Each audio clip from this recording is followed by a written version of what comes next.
You wouldn't build a house without a foundation, so don't build your business without one. This is Mindset Monday, where we lay out the tools, frameworks, and mindset you need to scale your contracting or trading business today. All right, welcome back to a Mindset Monday. Here we are, Monday, March 23rd of 2026. Isn't it crazy how fast this year is already going? Listen, I don't know what's going on in the world. There's a whole lot going on, but this I will tell you. The trees, the fruit trees are blooming now about a month early, which I don't know. I'm not really opposed to because I love fruit. So we'll see what happens there. But welcome back to Mindset Monday. My name is Gerritt Bake. I am your host. I am the founder of Build Pro. We help contractors build systems to help scale their business. We may or may not be working on some cool stuff behind the scenes, but I'll let you know later. We are here in conjunction with our good friends over at Contractor Plus, Justin Smith and the boys. If you're not using Contractor Plus as your CRM, you might want to give it a look, as they say. If you guys are here with us live, go ahead and drop your name and your business name, and we'll give you the good old Monday shout out. Well, I'm waiting for you guys to drop some names for me. I want to share a little funny story. So this last week, we've been having issues here at our office, and the issues are related to HVAC. Now, unfortunately, I can't use any of the guys that I know because the building owner is the one that has to take care of it. And ultimately they're the ones that have to figure out, what to do and what they're going to pay for it. Well, with my limited knowledge of HVAC, they have to replace the chillers. They're on the roof. They cool the whole building. They're not working anymore. And this building's probably 30 plus years old. They got to replace them. And we knew last summer and they didn't replace them. I got a little portable unit, like one of those ones you buy at Home Depot with the exhaust that runs into the ceiling. Yeah, that's what I had. And it was horrible, right? So winter came, things cooled off, obviously, because it's winter. But now I've been having this like hot, cold, hot, cold, hot, cold. Last week, I had 2 days that were above 78 degrees. One got to 80 in my office. Now, outside, when you're at the beach, hey, 80 is great. You're walking around, hey, 80 is not so bad. In an office, static air, no movement, 80, no fun, right? Literally sweating my butt cheeks in my seat. So we've been dealing with this back and forth. And finally, I'm like, you know what? Until I make this a priority, it's just not going to be. But which, by the way, they hired a handyman HVAC guy, which I didn't know that was a thing, but apparently it is. So this guy's been coming in and out for the last 4 months, almost every day. I'm rewiring this, I'm rerouting that, I'm putting this over here, I'm doing this. A couple weeks ago, it smelled like something was burning in here, and I went out into the hallway and eventually found him. And he's like, "Oh yeah, I was welding some stuff on the roof." This is a 3-story building, by the way. I'm like, "Yeah, thanks for the heads up. I got people in my office wondering if the building's going to burn down," right? So here we are going back and forth with all this stuff. And finally, I was like, you know what? If nothing happens, then I got to do something about this. And so I called my commercial agent and I was like, "Hey, man, here's what's going on. And we might need to find a new space." So we're playing back and forth, phone tag and whatnot. Well, this was actually a point of frustration for me. And I'll tell you why. Don't worry, it'll come back to you. This was a point of frustration for me because for me, when someone asks me to do something and I'm in a committed relationship with them, well, I'm probably going to do it. Why? Because I want that relationship to continue, right? So I ask for a list of properties and we give him the criteria, right? Well, I don't hear back from him for 2 days. And then finally he reaches back out. He's like, "Sorry, been with this big commercial client," which I totally understand, right? Like I'm a little guy and he's talking to some guy that wants 80,000 square feet. I want like 3,000, right? So yeah, there's bigger money in that. Totally get it. But I didn't like the lack of communication, right? And then I'm like, "Well, what about Friday? Can you go out with us on Friday? Here's a list. My wife's already gone through LoopNet and all these different places. Here's a list. Can you help us with this?" And he's like, "Well, I've already committed to go out of town with my wife and my kid, but send me the list and I'll have my assistant work on it." I was like, "Whatever." So my wife and I created the list. She's like super organized. So she created this driving chart to okay, which location to go to first based on their geographical area. It was awesome. We visited 8 spots on Friday, right? Now, why am I telling you this? Not because I need your HVAC services, but I probably do, but I can't do anything about it. And not because I want you to feel guilty or sorry for me. I'm telling you this because I want you to think about it from the perspective of you being the contractor working with a client, right? Now, this may be a one-off client, right? Mrs. Jones, you replace her drain or, you install a ceiling fan or you redo her roof, whatever it is that you do, right? Might be something simple like that. Or it could be something more complicated or more established, right? We talk about you're working with a GC and you want to keep working with that guy. Well, I will tell you right now, having played both sides, I will tell you right now that the most important thing in the world when it comes to business is a very simple thing. Do what you said you were going to do. That's it. Do what you said you're going to do. Which, by the way, honesty, the best policy. Okay. If you can do something, then commit to doing it and do it. If you can't, it's okay to say, like, I'm sorry, I can't do it, but don't overcommit to something that you think you can do, or you're somehow going to figure out and you can't do it. Right? Nothing worse. Nothing worse. I literally had a GC reach out to me earlier today, and he had posted online about needing a plumber, and I'm like trying to get a hold of him. He didn't respond. And basically what he was frustrated with was his plumber raised prices and didn't tell him about it. Right? Like, hey, listen, we all got to raise prices, right? But be honest about it. Communicate about it. Don't just like surprise somebody with like, hey, surprise, here you go. You thought it was going to be $5,000. It's actually going to be 10, right? Nobody wants that.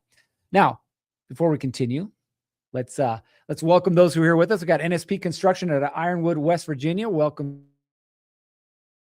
Modern Electrical Services LLC. Happy Monday. Happy Monday to you. Michael with Evergreen GC out of Olympia, Washington. Welcome. Julie with Burton's The Plumbers in Pink. Hello, Julie. And Jesse here with Jesse James Outlaw Electric out of Grantsville, Utah. Again, if you're here with us live, go and drop your name and your business name, and we'll give you a good old shout out.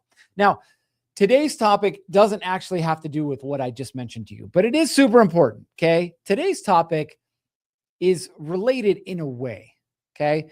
And here's why. I will tell you that the biggest issue that I see with contractors is not whether or not they have an opportunity to work. It's not. It's the fact that they don't treat their business like it is. It's a business. It's a living, breathing thing, right? I love my daughter to death. She's 22, by the way, and married. I love my daughter to death. She loves to collect plants, right? The little house plants. The problem is that within 2 to 3 weeks, okay, maybe a month if we're nice, within 2 to 3 weeks, those house plants die. They die. Why do they die? Well, some of them because they don't have sunlight. Some of them because they don't have water, right? Some of them because they need, I don't know, pruning, whatever the thing is. They die, right? And I love my daughter to death, but because of her neglect to a living thing, it dies, right? There's no chance of it surviving. I love you, my daughter. Your business is alive. And if you treat it like it's some inanimate object like a phone, well, cool. I can leave the phone there and come back in 8 hours. The phone will still be there. I can come back in 2 weeks and the phone will still be here. Why? Because it's a phone, right? In order for it to do something, I have to tell it to do something. Your business is not like that. When you sit at home and you wait for this thing to ring, you will be waiting for a while because it's not meant to ring, okay? There's some activity that has to happen, usually on your side, that is going to cause that phone to ring, right? Now, I want to get a little more granular. We got, let's see, Handy Hands here, Home Improvement, Bloomfield, New Jersey. Welcome to the show.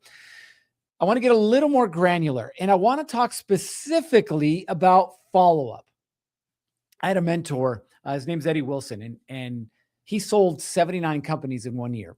Don't ask, just call him a serial entrepreneur, right? A lot of them are in the construction industry. And he said, the one principle that I teach all of the CEOs that ran all of my business was this. He said, the fortune is in the follow-up. The fortune is in the follow-up, right? Did you know, here's a crazy stat, right? I love stats. I love data, right? Did you know that on average, 80% of sales require 5+ follow-ups to close? 5+ follow-ups. Think about that for a minute, right? Somebody may send you a text message or call you, or they may fill out a form online, or they may meet you at a trade show, whatever the thing is, right? They know who you are. You know who they are. They have something that you can help them solve, a problem that you can help them solve, right? That's the point that you're at.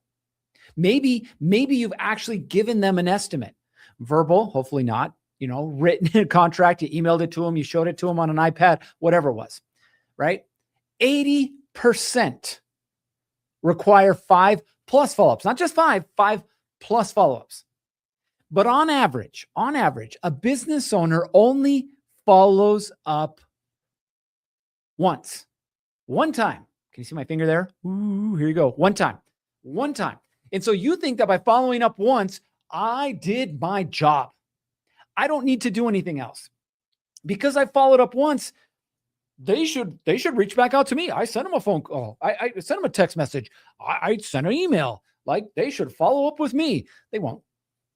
And you're going to lose the deal. You're going to lose the deal because people are people. And you can get mad at the fact that they're distracted, they're busy, they're ignorant, they're whatever. You can get mad at that, or you can understand human psychology and realize I, as the business owner, need to learn how to follow up properly. Case in point, new client, they're plumbers. Okay. They do over 2 million a year. I think they did 2.4, 2.5 last year, right? That's not bad. But right now, they're slow. They're spending thousands of dollars a month on advertising, and they are slow. And they were in here super frustrated, right? I'm talking about, creating systems and processes and all these different things. And I could see in their eyes, like they're distracted, like something's not right. So I asked them, I'm like, hey, what's going on? They're like, we need more leads. I was like, great, let's solve that problem. What was the first question I asked them? I said, how big is your list? And they said, what list? And I said, the list of clients that you've worked with over the last, let's call it 5 years. And they talked a little bit back and forth. And they said, we think it's about 6,000 service plumbers, 6,000. And I looked at them and I said, okay, you're telling me you have a lead problem right now. Yes. You're telling me that nobody's calling you. Yes. Let me ask you a question. What have you done for the 6,000 people on your list? What do you think the answer was? Nothing. Absolutely nothing. Think about that. 6,000 people who have already purchased from you. They already know you. They like you. They trust you. That you have not followed up with. 6,000. Now, they run a particular business model where their techs are also salespeople, which is great. A lot of you guys do. That's awesome. It could be you, could be your techs. Doesn't matter. Here's the important thing, okay? What are you going to do? Right now, I know a lot of you guys are like, we don't have enough leads. Totally get it. What are you going to do, okay? Now, what did I tell them to do? It was super simple. I said, take that list, okay? Segment it by the people who spent the most money, and then divide that by 4. Why by 4? Because there's 4 people who are going to call and start offering free inspections, 35% discount on services, whatever the thing is that they decide. We gave them 4 or 5 different options, but get on the phone and have a conversation. Think about this. Okay. If they call 100 people in a week, which is low, by the way, 100 people in a week, and they get 10 people to answer, that's 10 jobs. Their average job amount is $1,500. That's an extra $15,000 that week, because they made 100 phone calls. How many of you would make 100 phone calls for an extra $15,000? Right?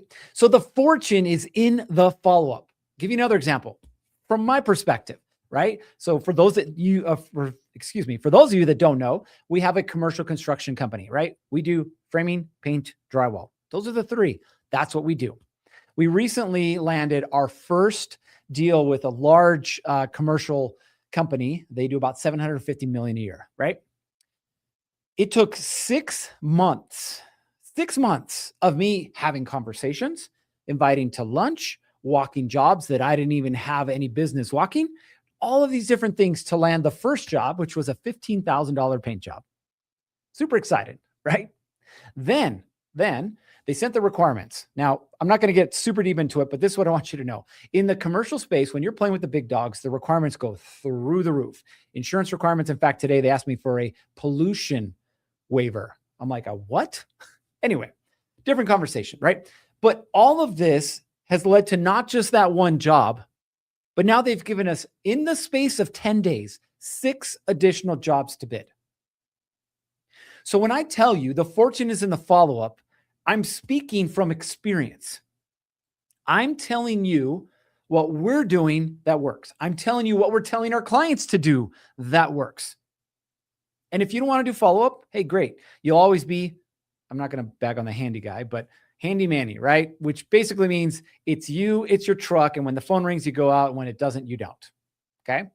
You have a choice. You have a choice on how you want to run your business. So here's a couple of things that I want you guys to understand. Okay. Now, number one, most important. Okay. Remember, this is your business. Nobody's going to care about it as much as you do.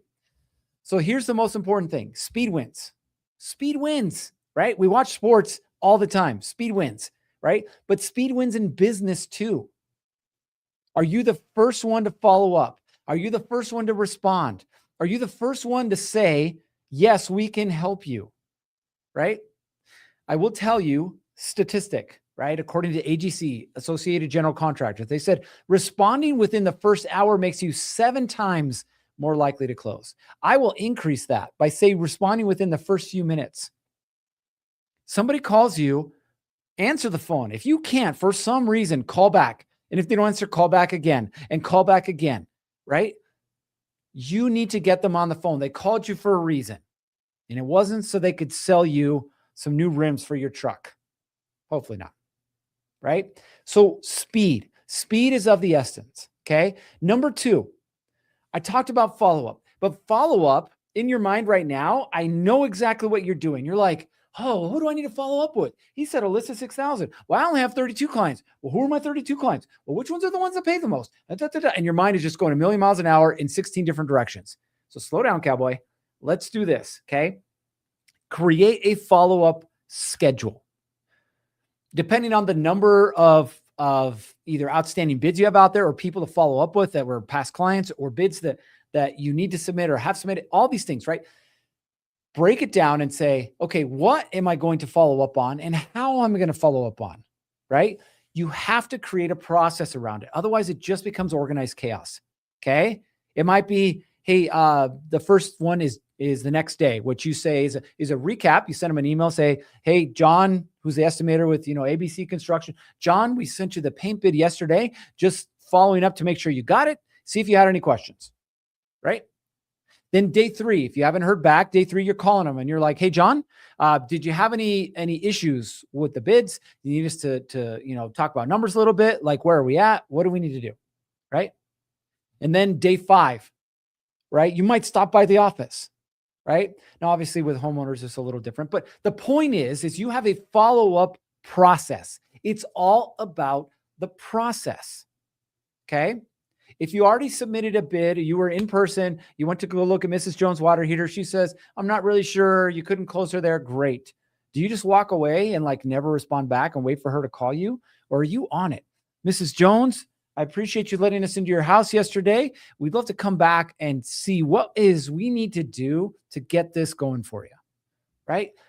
Follow up. You're not always going to have the best what's the word? The thing I'm trying to say. You're always not going to be the most eloquent, right? You're not going to say the right thing every single time, but that's not what it's about, right? They want to value you. This person's on top of it. They've called me twice. They texted me 3 times. They sent me 2 emails. This means something to them. They're going to want to take care of me, right? If it's not scheduled, though, it won't happen. Now, why is it that this system works? Okay. After working with literally over 1,000 contractors, between the workshops that I've done, clients we've had, all the different things I've done over the years, we've worked with over 1,000 contractors. Here's a list of why I know that this system works. Okay. Timing beats talent. Timing beats talent. You're not always going to know what to say or how to say it. Okay. But you need to understand people, again, are people. They don't always say no. They get busy. They forget. They hesitate. They get overwhelmed. They get distracted, right? They're humans, just like you and I. They're humans. And so our job is to say, I'm here to remind you of the value that we bring. I'm here to remind you why it is that you said you wanted to do that. I'm here to remind you how much better your life's going to be when we do the thing, replace your water heater, put in the ceiling fan, whatever the thing is. Okay. Remember this. Okay. The best contractor doesn't always win. I see this all the time. The best contractor doesn't always win. The one who follows up does. So this is an invitation that I have for all of you. What can you do this week to follow up that will increase the likelihood of you landing the next job, the next 10 jobs, the next 32 jobs, right? What is the thing for you? For some of you, you have a large existing list and you're waiting for new jobs to come in. Great. While you're waiting, go hit the list that you already have. How much does it cost you to offer a free inspection? How much does it cost you to offer up a free warranty check? How much does it cost you to come by and do a free diagnostic? How much? It doesn't cost you. Yes, it costs you time. I get it. Right. But like, understand that you're going to be paying for marketing one way or another. And there's a higher likelihood of you closing somebody who already knows you than somebody who doesn't. Right. For those of you who are sending out a lot of bids, like, I get it. In the last month, I think we've sent out 32 bids. Like, it's the season of bids, right? Everybody waiting for the weather to change. Everybody waiting for the financing to come through. Like, it's the season of bids. Great. Guess what we do every single week? We pick up the phone and we follow up. Why? Because I know that when that job lands, I've just increased the likelihood of me being the guy that gets the phone call. Every time we have a new contractor ask us for a bid and we don't know who they are, the first thing we do is not actually submit the bid. The first thing we do is get them on the phone, have a conversation with them. Who are you? Who are we? Can we actually help you? And if the answer is yes, great. Now we'll start working on the bid. But that doesn't stop there. Then if they're local, which most of them are for me, right? I call them up and I'm like, hey, I'd love to grab coffee for you or with you. I'd love to grab lunch. Hey, can I stop by the office? When are you going to be by? Right? I want to take what is a very surface level relationship and build it into something solid, long-term, so that they don't go look anywhere else, so that I become their guy. So here's the challenge for you guys today. Look at the follow-up that hasn't been done that you need to do. Whether it's the last 5 bids you sent out, whether it's your existing list that could be in the hundreds or even thousands, what can you do to follow up with them that will increase the likelihood of you landing either that job or the next job? Because I will tell you right now, if you take control, you will win. Period. Hands down, without a doubt. Again, the best contractor doesn't always win. The one who follows up does. That's my challenge for you guys this week. All right. You know what time it is. It's time for you guys to get after it. Make this an amazing week. 3, 2, 1. Off you go.